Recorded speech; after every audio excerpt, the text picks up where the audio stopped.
capítulo 2.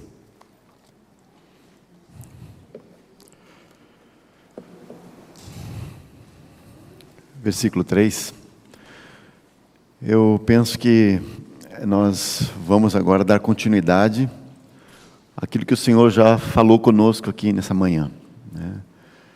Quão bondoso foi o Senhor e que direção, que rumo que o Seu Espírito nos tem dado aqui, né?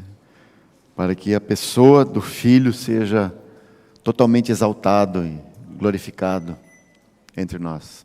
Graças a Deus. Eu gostaria de ler esse texto que já foi citado e lido aqui hoje, né?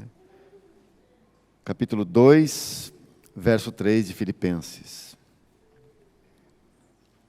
Nada façais por contenda ou por vanglória, mas por humildade.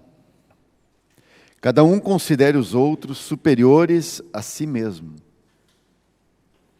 Não atente cada um para o que é propriamente seu, mas cada qual também para o que é dos outros. De sorte que haja em vós o mesmo sentimento que houve também em Cristo Jesus, que, sendo em forma de Deus, não teve por usurpação ser igual a Deus. Ontem nós falamos, né, na tradução do texto melhor aqui, que ele não considerou ser igual a Deus como um prêmio, como uma recompensa a ser alcançada.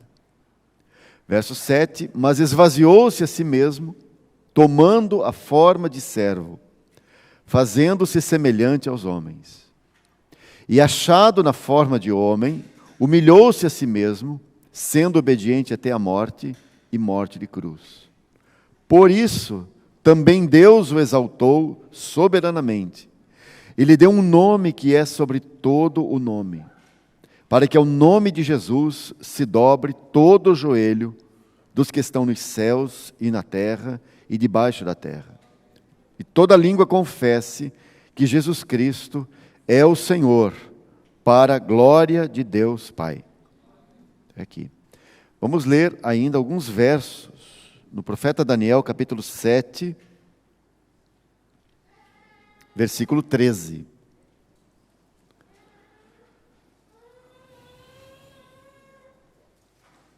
Daniel, capítulo 7, verso 13.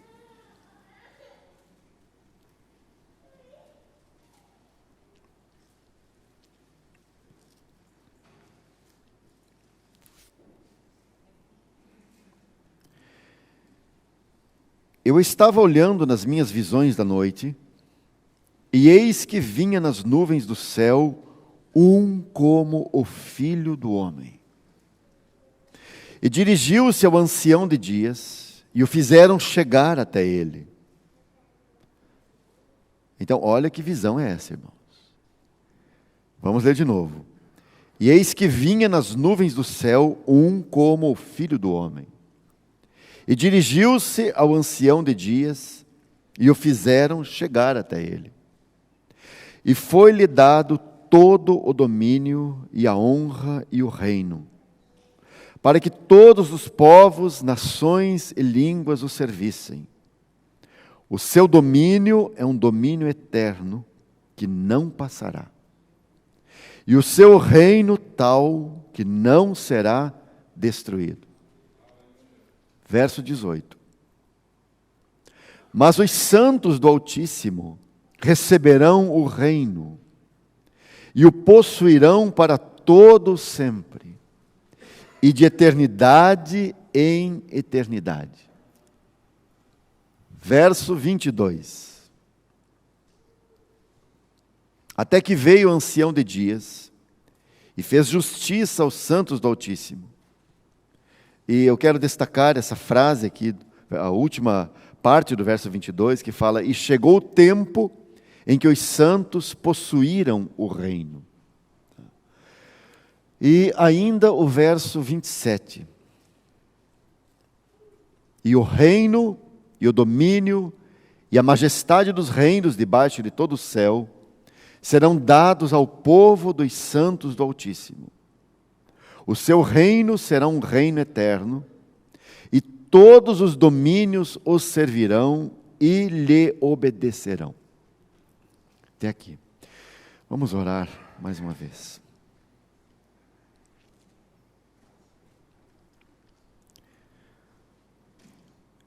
Agradecemos a Ti, Senhor, pelo ambiente que Tu mesmo criaste aqui nessa manhã, para a exaltação e a glória, e a manifestação e a exposição do Teu Filho amado.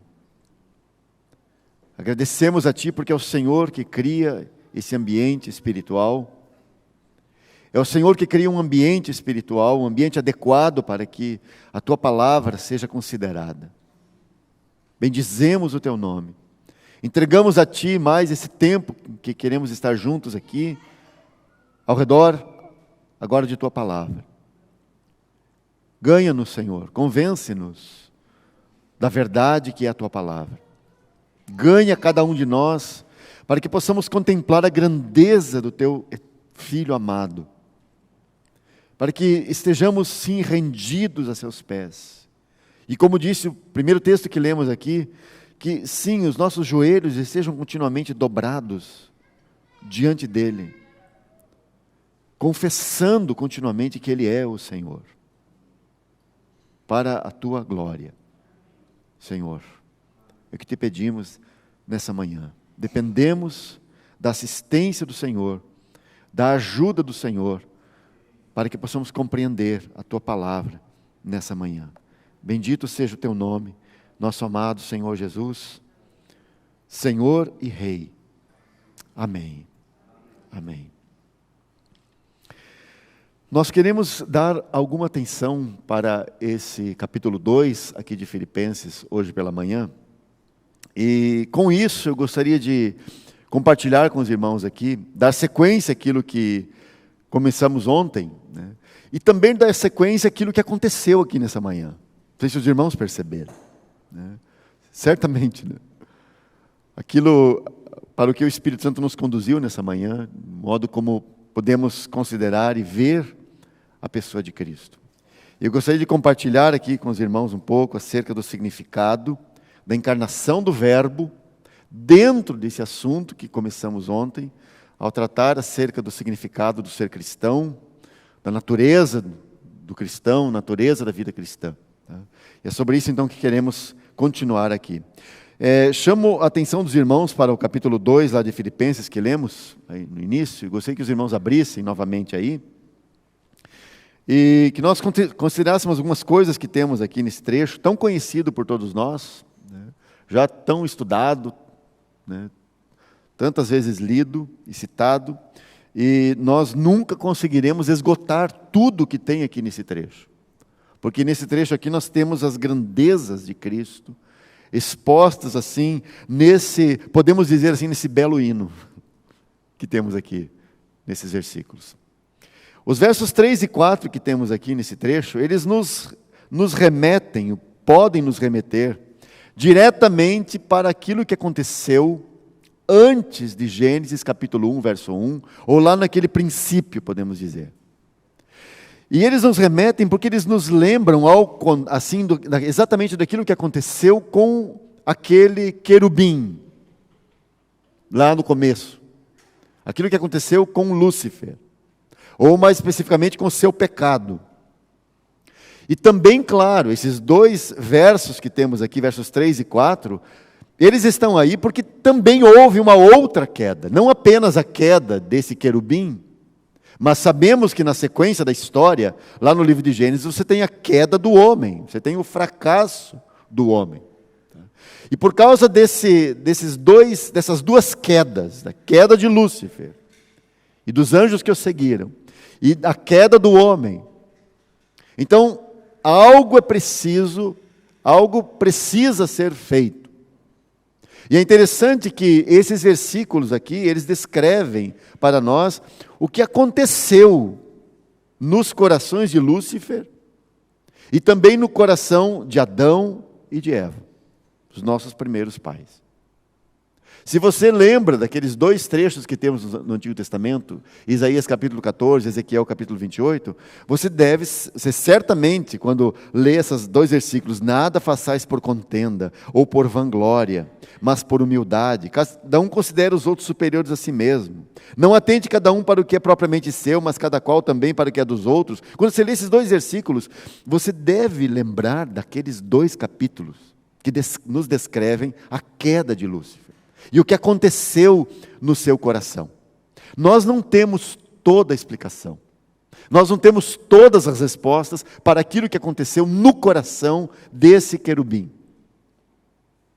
Nós apenas sabemos como o seu coração foi corrompido pelo orgulho e como ele caiu nisso. Orgulho que nasceu no seu coração.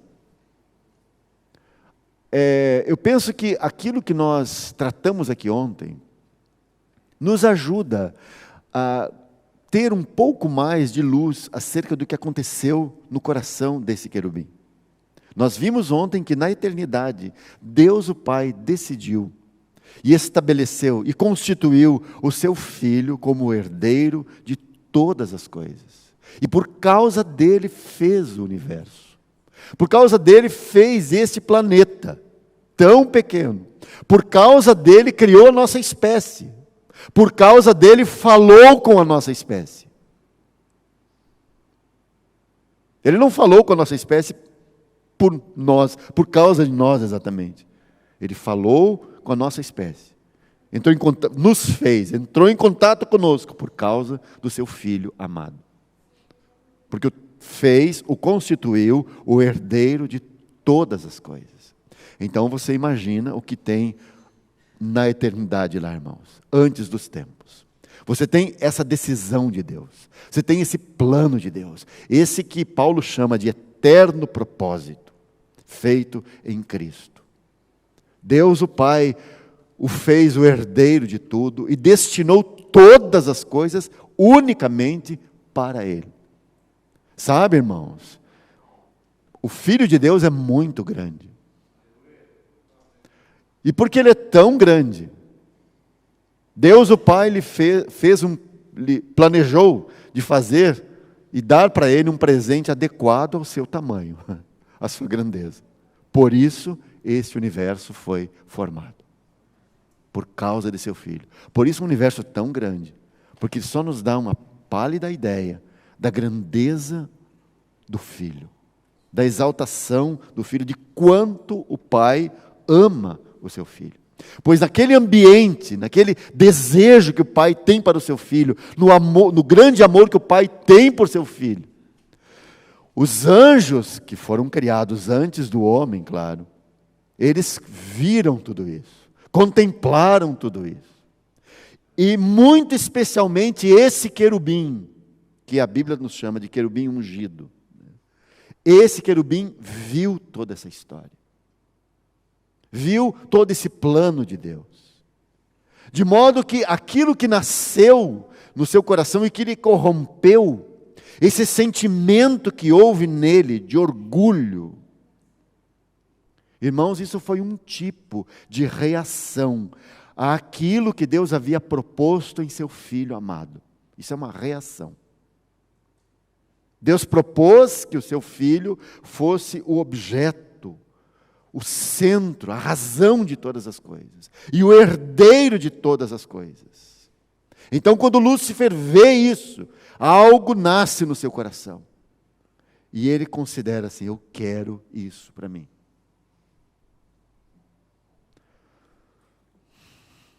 Sabe, amados, nós conhecemos orgulho bem de perto, porque nós sofremos com isso. Nós sofremos com orgulho dos outros e sofremos com o nosso orgulho. Sabe, irmãos, por detrás de todo orgulho, na verdade se esconde um sentimento de inferioridade. No sentido de que a pessoa topou com alguém maior e mais apreciado do que ela. Normalmente, orgulho, então, é uma reação, irmãos. Você topou com alguém que é maior que você mesmo. E então, como se fosse um mecanismo de proteção, né? Você se levanta e diz o quê? Não, mas eu, veja bem, né? Tenho tal e tal, né?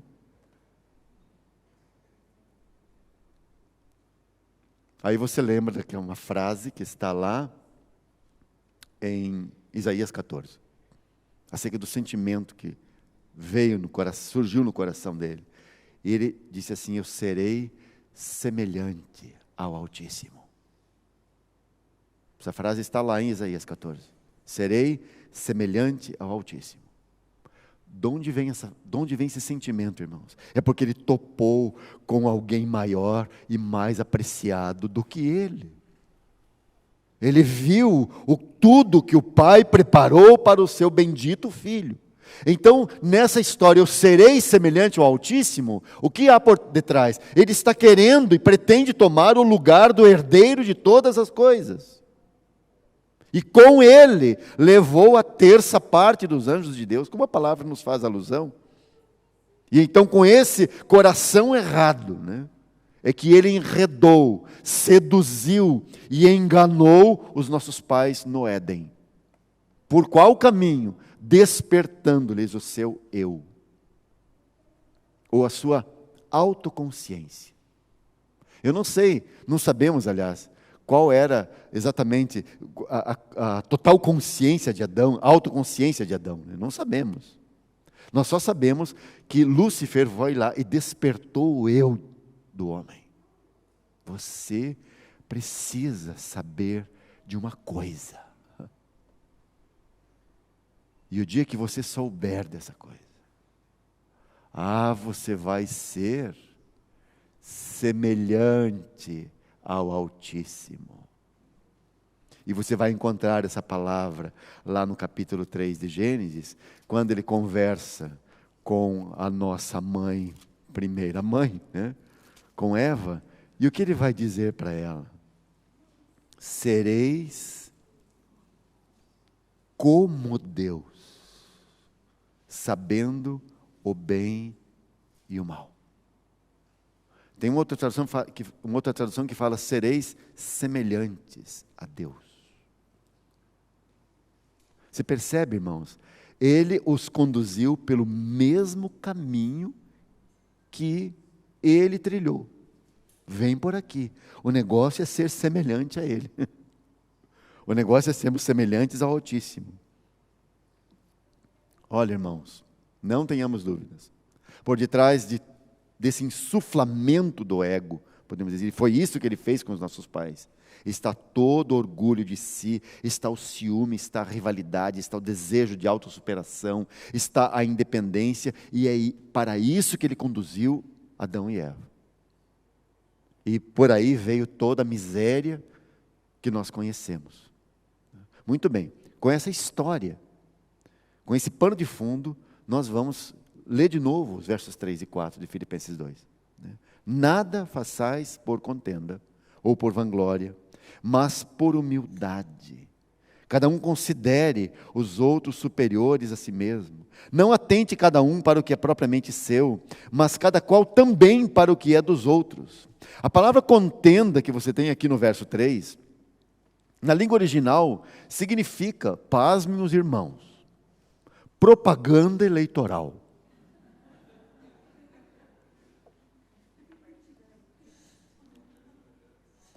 É bem antigo isso, essa prática, né?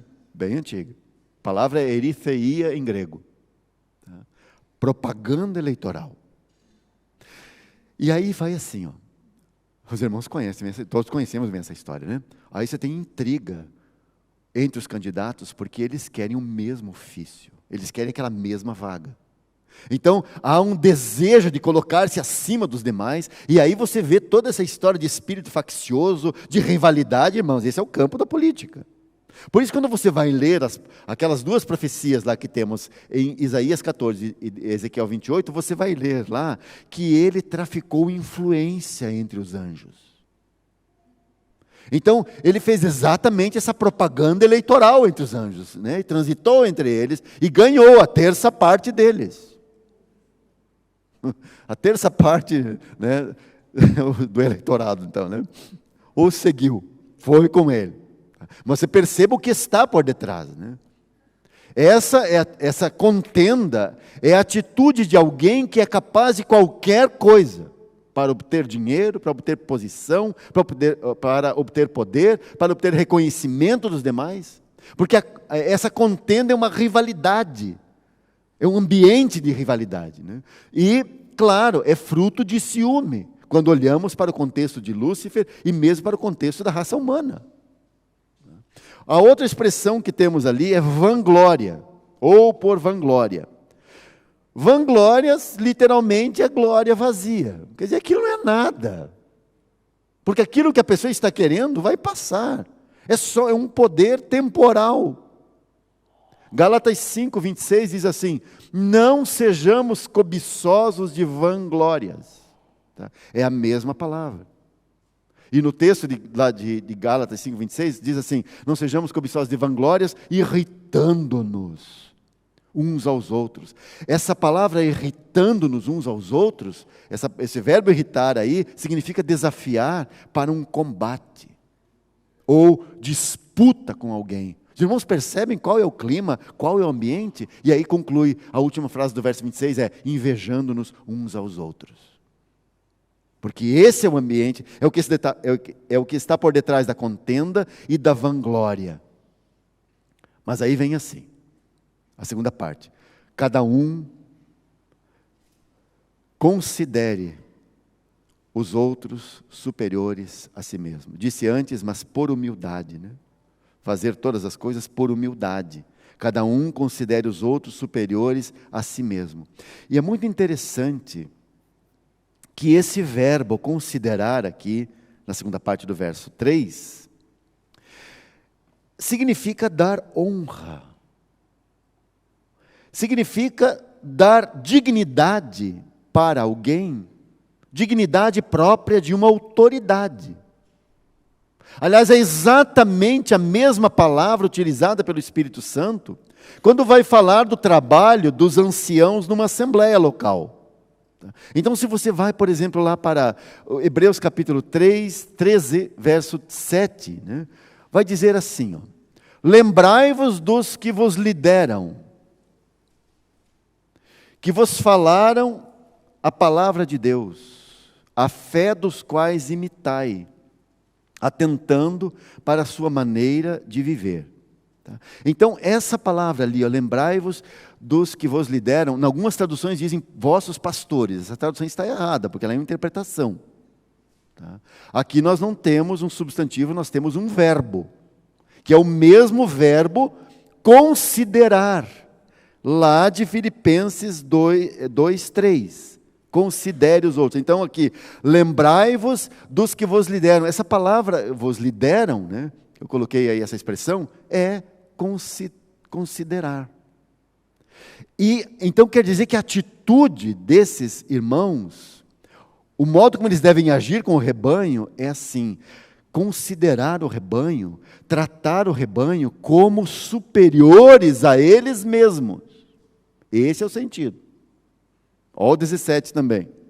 Obedecei aos que vos lideram, ou conduzem, ou consideram, e sujeitai-vos a eles, porque velam por vossas almas como aqueles que hão de dar conta delas, para que o façam com alegria, e não gemendo, porque isso não vos seria útil. Irmãos, isso aqui é para entendermos o que significa lá aquele verso 3, e o que significa, qual deve ser a natureza do trabalho daqueles irmãos que são os anciãos numa assembleia.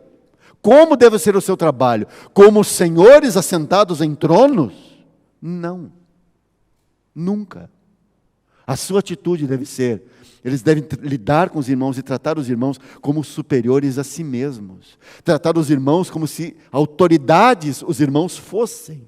Como você trataria uma pessoa que você sabe que é uma pessoa que tem certa posição, que tem certa autoridade e tal, alguém, uma figura pública, por exemplo, como você trataria?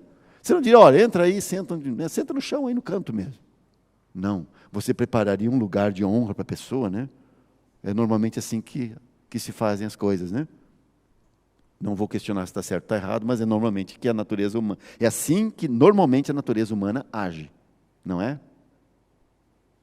Pois bem, o modo, o tratamento que os irmãos que são anciãos na Assembleia devem dar aos demais irmãos é tratá-los como superiores a si mesmos. E eu já vou dizer por quê. E o exemplo de quem nós vemos que fez isso. Vê como isso vai contra a natureza, a nossa natureza. Porque nós nos achamos superiores, normalmente, né? Essa é a nossa natureza. Agora, a palavra seguinte complementa, né? Considere os outros superiores a si mesmos. Você nota que o Espírito Santo está explicando como é esse considerar. É tratar como um superior. E a palavra também no texto original aqui, significa, sim, um governador. Alguém que está em proeminência. Um soberano até, irmãos. Alguém que é melhor do que aquele que vai lá dar aquele tratamento. Vamos continuar no texto. Verso 4. Não atente cada um para o que é propriamente seu. O verbo atentar que você tem aí no texto significa tornar um alvo, um objetivo, um propósito. Então vamos ler de novo. Não torne o seu objetivo, o seu propósito, o seu alvo, cuidar daquilo que é propriamente seu. É isso que o texto está dizendo para nós.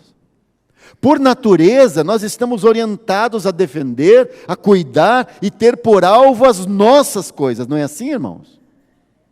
Nós sempre somos o número 1. As nossas coisas, os nossos interesses. E isso é natural. E de certo modo, irmãos, até legítimo, vamos dizer assim. E me parece que o texto bíblico não está dizendo, olha, esqueça você, esqueça você, esqueça você. Não parece que aqui ele está recomendando um franciscanismo sobre nós. Ainda que os franciscanos não tenham mais nada disso, né? Não é isso exatamente que o texto está dizendo. O Senhor está dizendo assim, olha, você pode cuidar das suas coisas, sim, das suas necessidades. Você pode ter como alvo cuidar das suas coisas.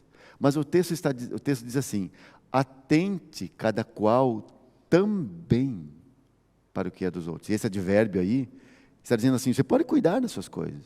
Você pode ter preocupação consigo mesmo, mas e os demais? E os demais irmãos? Você já cuidou de si mesmo? Você já atingiu os seus objetivos? Muito bem. Agora é a vez de atentar para o que é dos outros irmãos também. Aliás, vamos seguir exatamente o texto aqui. O texto não está propondo assim uma ordem de prioridades. Primeiro você, depois os demais. Não assim. O texto está dizendo que é legítimo cuidar das suas coisas, das suas necessidades. Mas o texto está nos dizendo também que você deve cuidar das necessidades dos irmãos. Quer dizer, você está bem, você e sua família estão bem. Mas e os demais irmãos? Qual é a condição daqueles irmãos que partem o pão contigo todos os domingos? Lembre que essa carta, esses versículos que lemos, eles estão inseridos dentro do contexto de uma assembleia local. Assembleia em Filipos. Então Paulo está dizendo a eles, não atente cada um para o que é propriamente seu, mas cada qual também para o que é dos outros. Então não olhe só para si, não torne o seu objetivo, o seu propósito de vida, cuidar apenas das suas necessidades. Cuide das necessidades dos demais irmãos também. Fique atento a eles. Foque nisso. Tenha seu propósito nisso, seu alvo nisso. Cuida dos irmãos também. Porque essa é a atitude que deve haver em nós. Olha, amados, a realização das coisas descritas aqui é o exato oposto dessa natureza maligna e adâmica. Exatamente o oposto. Por isso, esses dois versos, eles fazem assim um contraste entre um homem em Cristo e um homem em Adão. E é justo nesse contexto que nós devemos falar da encarnação do Verbo, conforme nós temos aqui a partir do verso 5. Aí você tem que entender o verso 5 à luz, ou à sombra, ou no contexto dos versos 3 e 4. Vamos ler o 5 de novo. De sorte que haja em vós o mesmo sentimento que houve também em Cristo Jesus. Note que esse texto aqui, esse verso em especial, ele dá sentido para o que foi tratado nos versos 3 e 4. Portanto, não se trata de esforço humano, de altruísmo. Sim, eu vou cuidar, vou comprar vou fazer compras para mim e também cuidar, vou lá fazer algumas compras, alguns alimentos para outro irmão. Tá? E vou tornar isso uma disciplina na minha vida, para que eu aprenda a repartir. Não, irmãos, não é esforço humano. Não é aquele altruísmo nosso. Porque as atitudes requeridas de um cristão, irmãos, nos versos anteriores, aqui, versos 3 e 4, nada mais são que manifestações da vida de Cristo nesse homem. Não é esforço humano, não é altruísmo humano, não é heroísmo nosso. Não, amados. São manifestações de Cristo Jesus. De modo que o Espírito Santo nos conduz aqui nesse trecho a penetrar no mistério da encarnação do eterno Filho de Deus. E note que ele logo vai falar de como foi essa encarnação, o que tem por detrás dela. E através dessa encarnação, nós teremos claramente o significado do que é um cristão. O significado do que é a vida cristã. E claro que isso é um assunto muito vasto. Nós só vamos tocar nas bordas, porque é muito grande. Bom, a palavra sentimento que você tem aqui no verso 5, no texto original, é um verbo. Então, significa pensar ou sentir, fixar a atenção, a mente. Então, literalmente, poderia ser traduzido assim, ouça bem. Literalmente é assim: preste atenção a isso que houve também em Cristo Jesus. Não fica diferente? Preste atenção a isso que houve também em Cristo Jesus. Não é, eu tenho que ter o mesmo sentimento, assim como aquela coisa da alma. Não, ele está nos apelando para a mente. Ele está dizendo, preste atenção a isso que houve também em Cristo Jesus. Olhe para a encarnação, tem uma lição ali. Tem algo que nós devemos aprender. Então preste atenção a isso. E a seguir o escritor inspirado passa a descrever isso que houve também em Cristo Jesus. E nós conhecemos muito bem essas palavras, como já disse no início. Nós sabemos até de memória. Inclusive cantamos hoje essas verdades escritas aqui. Mas, amados irmãos, nós devemos tomar cuidado para que não percamos de vista a grandeza do que nós temos aqui. A encarnação foi o modo de Deus desfazer algo. A encarnação foi o modo de Deus retomar alguma coisa nesse universo. Através da encarnação, Deus desfez algo e retomou algo. Nós estamos acostumados com a mensagem do Natal, especialmente nessa época. A vinda do eterno Filho de Deus a este mundo. Né? E tudo que cercou isso. Né? E no mundo da cristandade, tem uma série de tradições que marcam a encarnação do Senhor. Né? Então há canções natalinas, há todo aquele aparato de coisas que nos remetem a esse evento ocorrido no tempo. Mas de fato sabemos tão pouco sobre o significado desse mistério que Paulo chama. Grande é este mistério. Tá? Grande é o mistério da piedade. Deus manifestou-se ou foi manifestado em carne. Isso é um mistério, irmãos. Jesus nasceu em Belém. Qualquer criancinha sabe. Certamente há muito mais, né, nessa história que uma manjedoura. Há muito mais que pastores de ovelhas. Há muito mais que magos seguindo uma estrela brilhante. Há muito mais do que tudo isso. Porque o que há, irmãos, é que o Filho de Deus, estando naquela sua forma eterna e completa com Deus, e como Deus, como consideramos ontem, ele deliberada e conscientemente tomou uma decisão. Qual decisão? Vir a este mundo. Como Adão apareceu neste mundo? Como um homem adulto, já formado, já pronto. Como o eterno Filho de Deus decidiu vir a este mundo, amados irmãos, na forma de um indefeso bebê. Mistério dos mistérios. Na forma de um indefeso bebê, carente de cuidados, de todos os cuidados. Irmãos, que forma mais humilde, singela, humana foi a sua vinda aqui. Poderia ter vindo como Adão, aparecido aqui. Mas não, como um indefeso bebê, necessitando de cuidados, necessitava do cuidado de uma mulher que precisava envolvê-lo em panos, que precisava amamentá-lo, que precisava embalá-lo para dormir. Irmãos, o eterno Filho de Deus desceu a esse nível, a essa condição. E a palavra de Deus nos diz que aquilo foi uma poderosa renúncia de sua parte. Porque o texto bíblico nos diz aqui, o qual subsistindo na forma de Deus, isso é eternidade, como falamos ontem. Tá? Continuamente, existindo na forma de Deus, não considerou o ser igual a Deus um prêmio a ser alcançado, mas esvaziou-se a si mesmo, diz o texto, tomando a forma de servo, fazendo-se semelhante aos homens. Humilhou-se a si mesmo, sendo obediente até a morte, e morte de cruz. E note bem que o texto está dizendo aqui, esvaziar. E esvaziar não significa anular.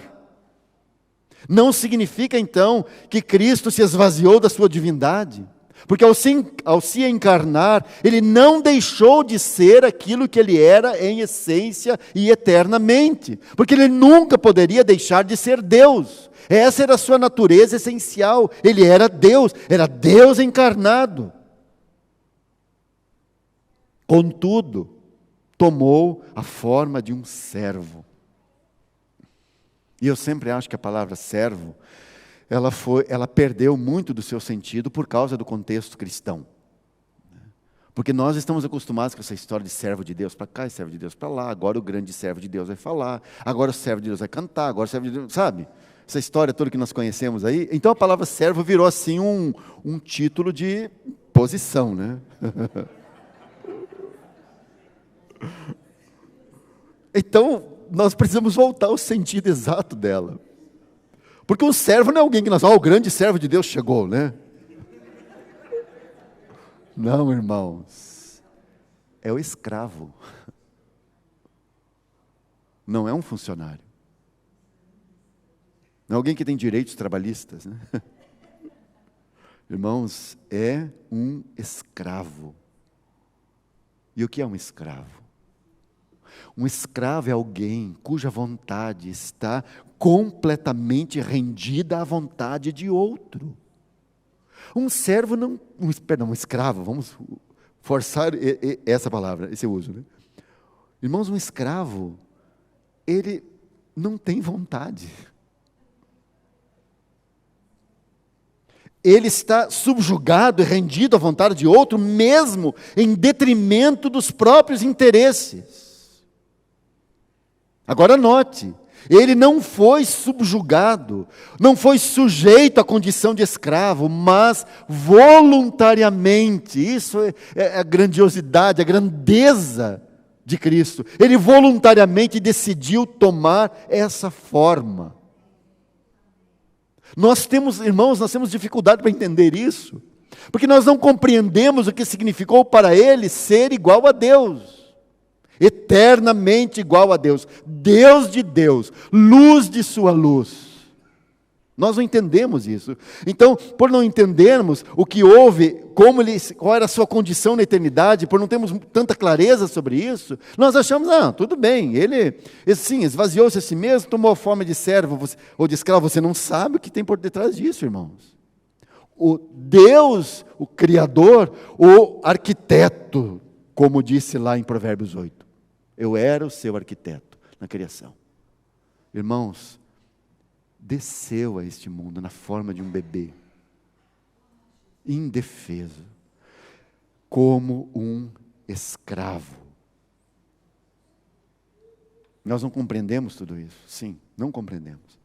Só sabemos que ele renunciou tudo, e agora esteve aqui encarnado, não como um mestre, ainda que foi tratado como tal, mas estava aqui sim, como um escravo. Por isso aquelas frases de Mateus capítulo 20, Lucas capítulo 22, tão preciosas. Ele falou acerca de si assim: o Filho do Homem não veio para ser servido, mas para servir. E em Lucas ele vai dizer assim: eu, porém, entre vós, sou como aquele que serve. Olha, irmãos, quão grandioso é isso. Você lembra daquela sua última noite com os discípulos? Você lembra disso? Ele tomou uma toalha, cingiu-se com aquela toalha, derramou água numa bacia. E como não havia nenhum escravo lá naquele cenáculo para lavar os pés, e também para lavar as mãos, o que ele faz? Ele foi lá, tomou aquela bacia com água, a toalha, e passou a lavar os pés dos seus discípulos. Você já pensou que quadro é esse, irmãos? Sabe o que você tem aí? Deus estava ali de joelhos, diante das suas criaturas, lavando-lhes os pés. Irmãos,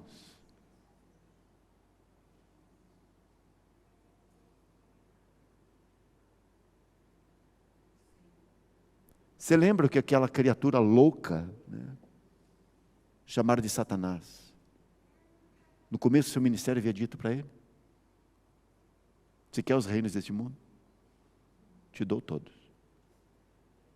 É só se prostrar diante de mim e me adorar.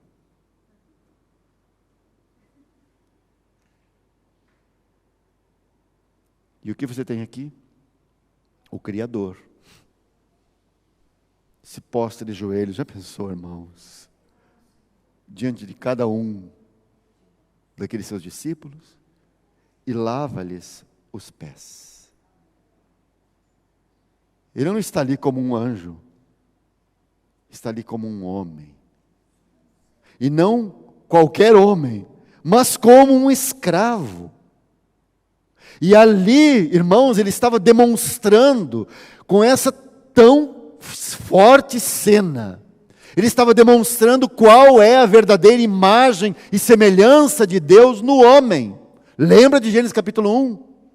Qual o significado do homem ser imagem e semelhança de Deus, representação de Deus?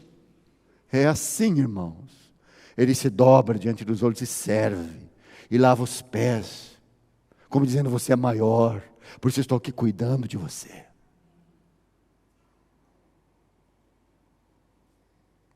Por isso, quando chegou em Pedro, que Pedro falou: não, Senhor, comigo não, eu não.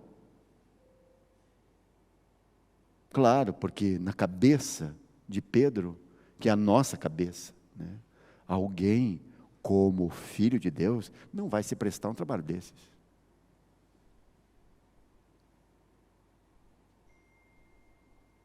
O pior trabalho, o trabalho que ninguém, assim, só um servo muito inútil mesmo poderia fazer. Não serve para outra coisa, vai lavar os pés das pessoas. Mas aqui está este segundo homem, esse último Adão, trazendo à cena aquilo que foi perdido e que ele viera agora para redimir. Por isso a sua encarnação, irmãos, é também a nossa redenção, porque ele está mostrando como. Ele está mostrando qual é a mente de Deus para a nossa espécie. Ele está mostrando a mente de Deus quanto ao que significa ter domínio e ter governo. É alguém que serve, que se coloca diante e diz: eu vou lavar os teus pés.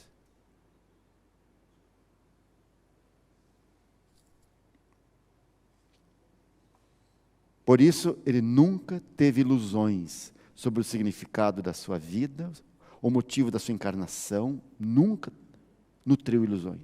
Ele viera para morrer e morrer numa cruz. Foi para isso que ele veio. Por isso nós o encontramos sempre assim tão resoluto, com esse imperativo em seu coração. O Filho do Homem deve ser entregue, disse ele. Deve ser crucificado. Não é que poderá ser, deve ser crucificado. Deve ser entregue. E agora nós entendemos porque nada e ninguém puderam fasciná-lo com outra coisa. Lembra aquela vez que os gregos vieram atrás dele? Já que esses judeus não querem o Senhor, nós queremos. Irmãos, ele é rei dos judeus e ele é rei dos gentios.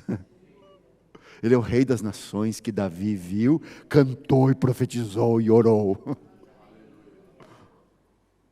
Então vem os gregos que representam todos os gentios e dizem: reina sobre nós. Nós queremos te coroar rei, já que eles não querem. Nós te escolhemos como rei. O que ele faz? Ele foge. Porque essa deve ser a nossa atitude quando as pessoas querem fazer de nós aquilo que, mais do que, no nosso caso, mais do que aquilo que nós somos. Fuja. Se esconda deles. Quando lhe foi feita, lembra daquela promoção que o diabo fez? Aquela liquidação, que eu citei há pouco, lá em Mateus, na tentação. Aquilo foi uma liquidação. Oferta barata dos reinos deste mundo, feita para o Senhor pelo diabo. O diabo colocou os reinos em liquidação, em promoção. Um Black Friday. Black Fraud. E faz essa oferta barata: eu vou te dar todos os reinos deste mundo, porque eles me foram entregues. Não foi para isso que você veio. Você não veio buscar os reinos. Você não veio obter de volta. Eu dou para você. Está aqui, ó. Só faz uma coisa: dobra os joelhos aí e me adora. Isso você vai levar tudo. Irmãos, o Filho de Deus rejeitou essa oferta barata, repudiou, aliás, essa oferta barata, e fez isso porque ele veio não para ter os reinos do jeito que eram. Ele veio para tê-los como Deus sempre pretendeu que fossem. E isso só poderia acontecer se ele passasse pela cruz. De modo que a cruz venha a ser o grande repúdio de Deus para com o mundo. A cruz venha a ser o grande repúdio de Deus para com o homem, em cujo coração está todo orgulho e o desejo de ser sempre mais. A cruz, a mensagem dela é assim: essa raça não tem solução. Essa raça não presta. Porque na cruz está o julgamento da nossa raça, da nossa espécie, amados irmãos. Então, com o julgamento e a morte de Jesus Cristo, do Senhor Jesus, Deus estava dizendo a respeito de toda a raça adâmica: eu terminei com esse homem. Eu acabei com esse homem. Isso foi tão forte, tão contundente, irmãos, que Deus desviou o seu rosto do Filho na cruz. Por isso ele gritou: Pai, por que me abandonaste? E é esse momento terrível que ele temia, porque nunca a sua comunhão com o Pai fora interrompida, nunca. Nós não sabemos o que é isso, irmãos. Nós não temos noção do que é isso, porque a nossa comunhão com Deus é assim, do nosso lado. Tá? Nós andamos um pouco, negamos o Senhor, caímos, comunhão interrompida, retornamos, continuamos, caímos de novo, sabe? A nossa vida é assim, é cheia desses intervalos. A nossa comunhão com Deus é cheia desses intervalos, dessas falhas, sabe? Amados, na comunhão do Filho com seu Pai, nunca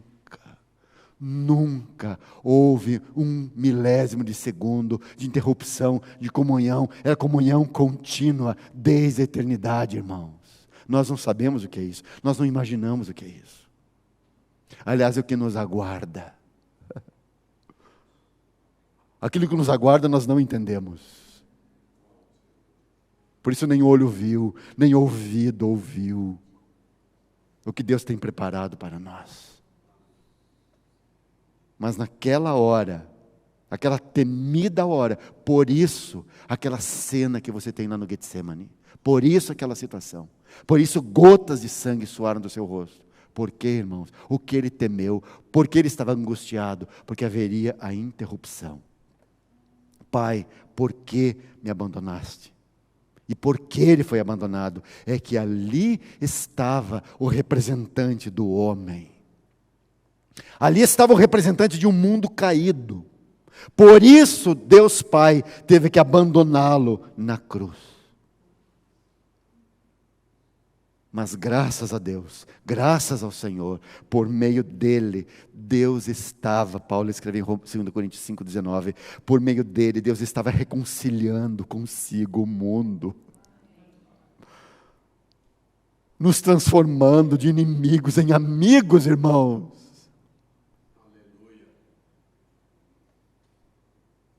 Você por acaso nasceu com algum direito a essa mesa que acabamos de ter aqui? Seu direito é ficar lá fora, bem longe daqui. Porque você era inimigo dele. E ele recebe na sua casa, na sua mesa, aqueles que foram no passado seus inimigos. E ele não tratou levianamente com o assunto da inimizade. Ele resolveu isso. Ele não disse assim, não, está tudo bem, eu vou esquecer tudo que você fez, tá bom? Chega aí. Não. Ele resolveu esse assunto e resolveu aqui na cruz.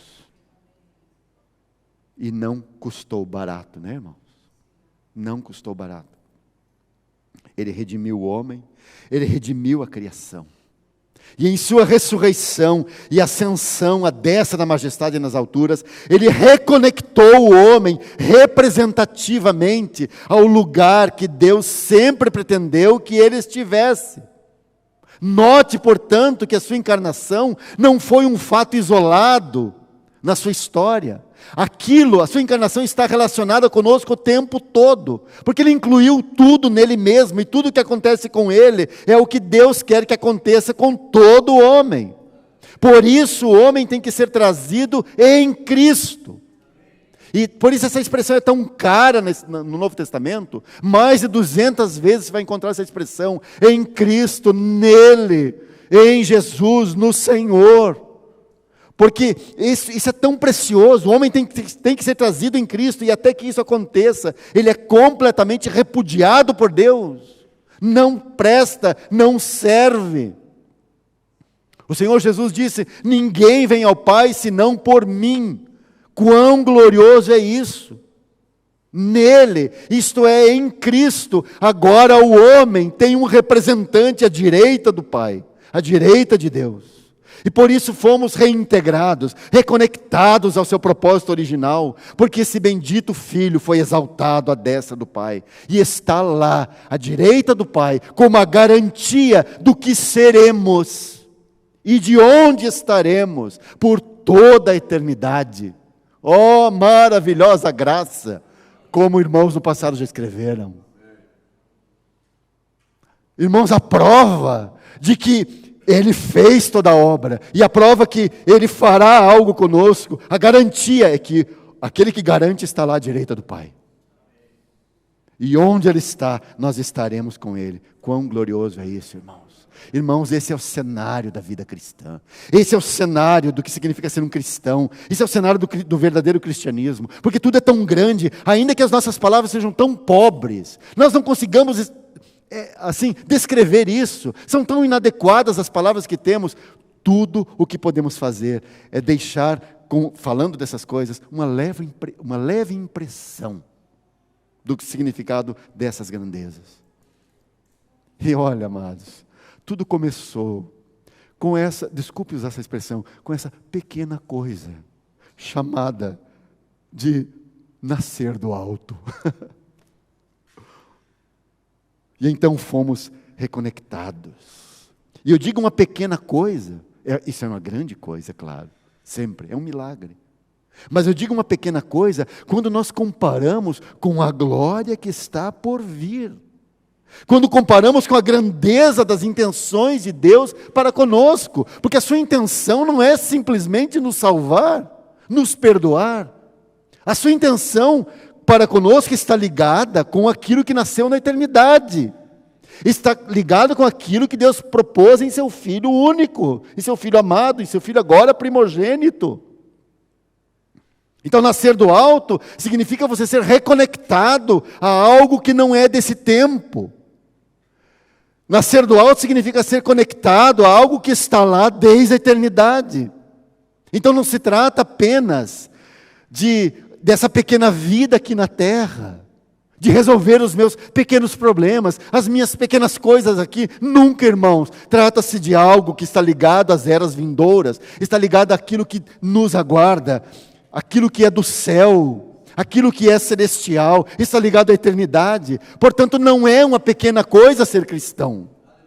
Ser cristão não é mudar o local para onde você vai domingo de manhã, sai da sua cama e vai para uma reunião, ou não vai mais no lugar para onde você ia, agora vem para uma reunião. Não, irmãos. Ser cristão está ligado com a eternidade. A vida cristã não é um conjunto de regras, de normas morais. O cristianismo não é uma estrutura religiosa com nome de igreja, irmãos. Porque isso é muito grande, nós estamos conectados, fomos conectados a algo tão grande. E o que é tão grande? É que esse bendito herdeiro, o Filho de Deus, reinará para todo sempre.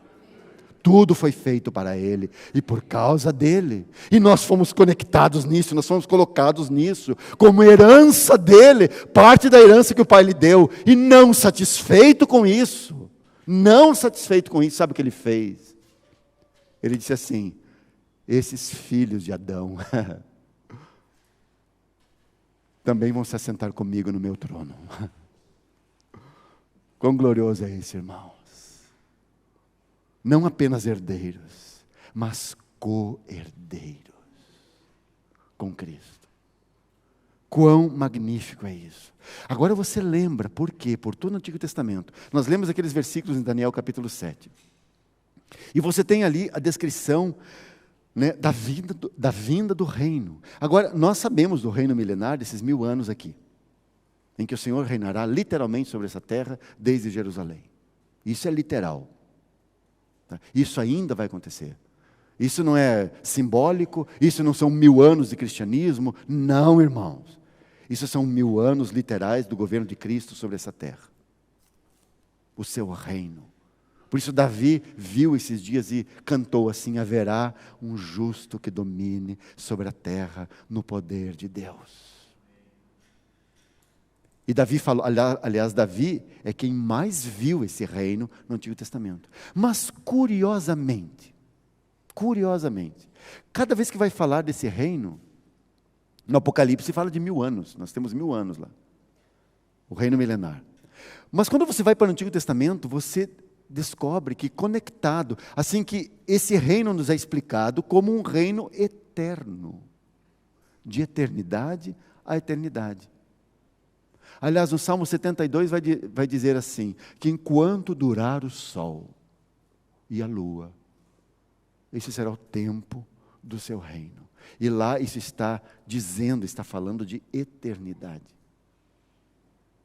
Porque Deus não criou o sol para destruir o sol na sequência. Deus criou o sol por causa do seu Filho. É presente para o seu Filho. Já pensou? Deus criou as constelações todas para o seu Filho. Presentes para Ele. E para que Ele reine eternamente sobre esse universo. Por isso a vida cristã nunca é uma coisa pequena, irmãos. Nunca. Uma coisa grandiosa. Porque está ligada à eternidade. Está ligada com o reinado. E eu quero juntar aquelas passagens que nós lemos em Daniel. Eu quero ler algumas passagens com os irmãos. E aqui vamos concluindo. Apocalipse capítulo 3.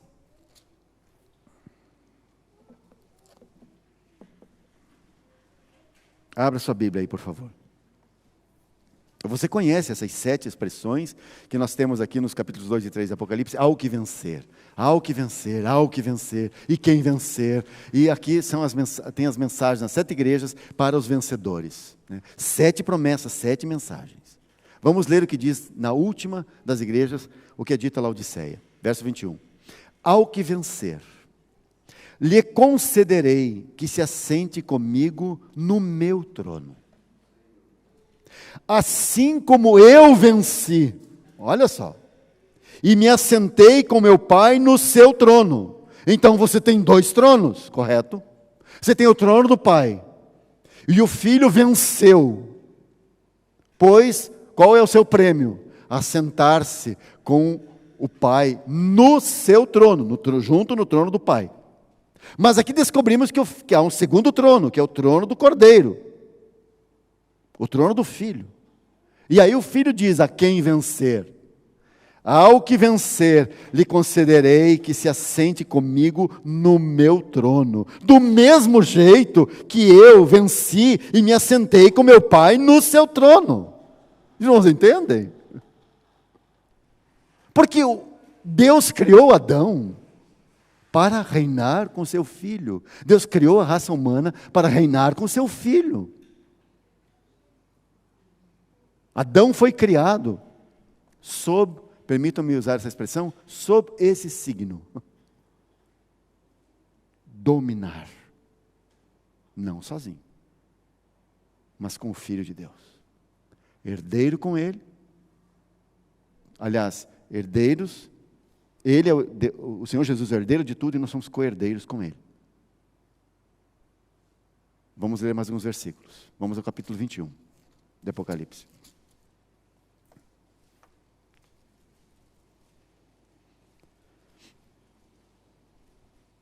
Aqui você tem a descrição da Nova Jerusalém, novo céu, nova terra, e a descrição dessa santa cidade que desce do céu, diz o verso 2, adereçada como uma esposa, ataviada para o seu marido.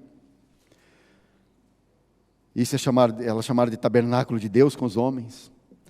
E no verso 7, quem vencer?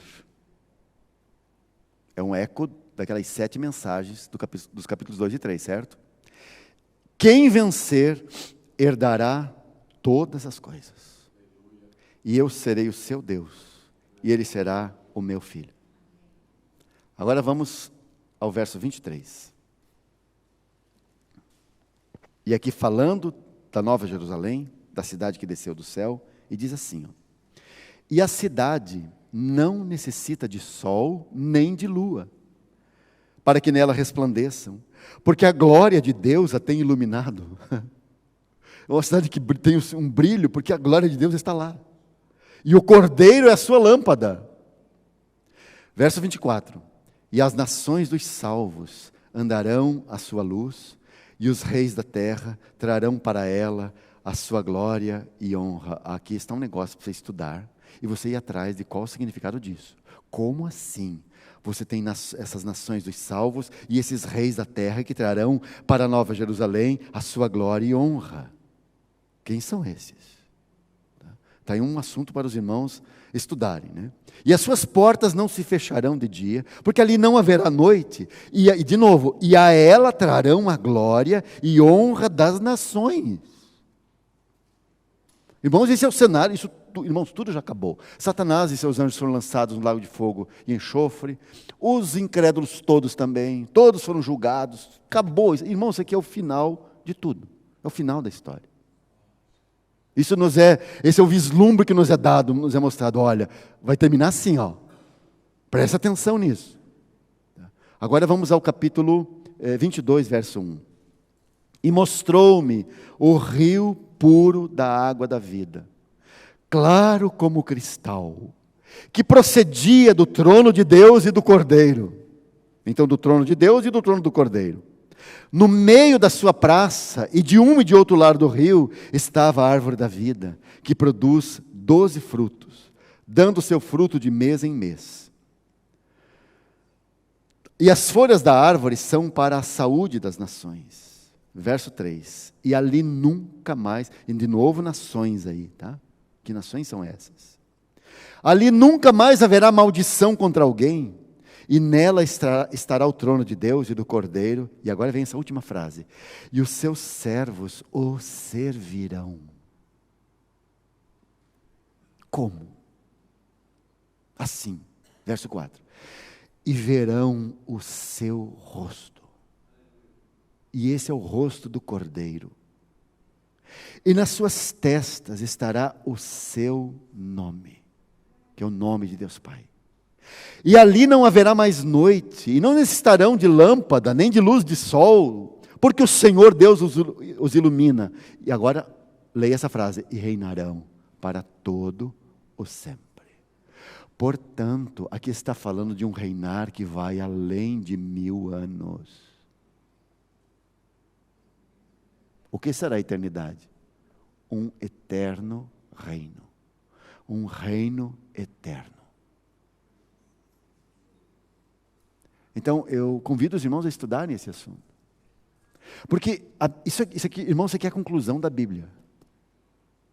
É a conclusão da fala de Deus com a nossa espécie.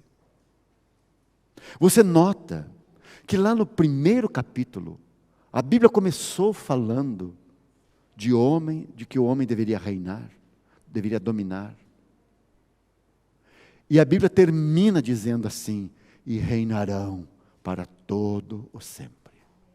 1000 anos não são todos sempre, tá? 1000 anos são 1000 anos, mas todo sempre é a eternidade. E reinarão para todo o sempre. Pois bem, irmãos, não quero entrar muito nisso, porque senão nós vamos precisar de mais 1 hora e pouco aí. Precisamos concluir. Muito bem, com tudo isso que tivemos assim um breve vislumbre, uma breve ideia. Como devemos considerar a nossa vida aqui? A nossa curta vida aqui. Aliás, o que é a nossa curta vida nesse planeta, irmãos? É como o salmista escreveu lá no Salmo 8, que é o homem, para que dele te lembres.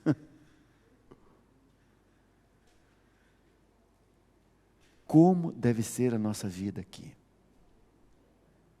A nossa vida aqui, irmãos, deve ser uma vida de olho na eternidade. A eternidade é o norte da bússola. Entendeu? É o que deve nos nortear. É para onde devemos seguir. E devemos avaliar tudo aqui, com base na eternidade. Naquilo que nos aguarda. Olha, isso é muito complicado. Ontem à noite falei sobre isso com os irmãos aqui, depois estávamos comentando aqui no final com alguns irmãos. Deus fala de umas coisas, né? Com gente como nós, que tem um cérebro desse tamanho, né? Que não consegue entender esse assunto de eternidade, não consegue compreender essas coisas. Deus vem falar de eternidade com gente finita. E olha que nós não somos os primeiros, né? Digo, não é a primeira vez que falar de eternidade, Deus não falou só com a igreja. Deus falou de eternidade com um povo, com o seu primeiro povo, com o povo de Israel, que era gente orientada para ganhar a terra, e de olho na terra, de olho nas riquezas dessa terra. E Deus, volta e meia, fala de eternidade com eles. Procure na sua Bíblia uma vez quantas vezes Deus fala de eternidade para o povo de Israel. Você ficará surpreso. Com gente que só está pensando em ganhar dinheiro para viver bem aqui. E faz o que pode, o que não pode para viver bem aqui. E Deus vive falando com eles sobre a eternidade. E mostrando a eternidade. E a eternidade, e a eternidade. Conosco Deus fala mais ainda. Vida eterna, e vida eterna, e vida eterna. E o que nos aguarda, o que nos espera. Por isso Paulo, 2 Coríntios, vai dizer o quê? Olha, irmãos, a nossa leve e momentânea tribulação não dá nem para comparar com a glória que nos aguarda, com aquilo que está nos esperando. Porque a nossa leve e momentânea tribulação produz para nós um peso eterno de glória muito excelente. Por isso ele diz, não atentando nós, e agora isso diz respeito à nossa caminhada aqui, não atentando nós nas coisas que se veem, mas nas que se não veem. Porque as que se veem são temporais, e as que se não veem são eternas. Então você deve olhar para tudo, considerar tudo aqui, mesmo como perda de tempo.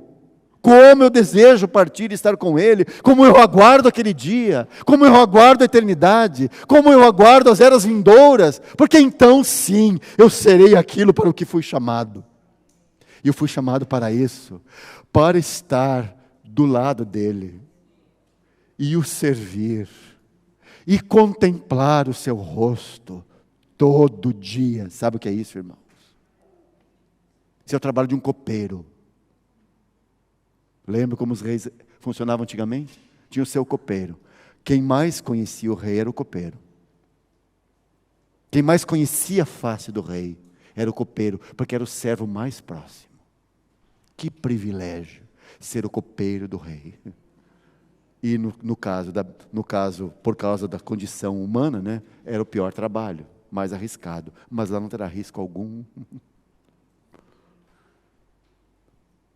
Contemplá-lo todo dia, face a face. Que privilégio. Criados para estar com Ele, servindo-o, reinando com Ele. Então Paulo, vislumbrando tudo isso, Paulo diz, irmãos, nossa leve e momentânea tribulação está produzindo para nós um peso excelente, um peso de glória muito excelente. Porque nós não sonhamos com aquilo que nos aguarda. Deus, em sua graça, fez isso para conosco. Sabe, amados, você nunca dirá assim, naquele dia, naquele tempo, naquela era, nessas eras que estão por vir. Você nunca dirá assim, sim, eu estou aqui porque eu fiz para merecer essa posição. Nunca. Você sempre terá aquele coração assim, é a tua graça, Senhor. É a tua graça. E passaremos a eternidade louvando a sua graça. Por isso, maravilhosa graça que nos alcançou. Bendito seja o Senhor. Vamos orar. Eu quero dar oportunidade para que os irmãos orem, que os irmãos possam expressar gratidão ao Senhor, diante daquilo que o Senhor nos tem falado e mostrado nessa manhã.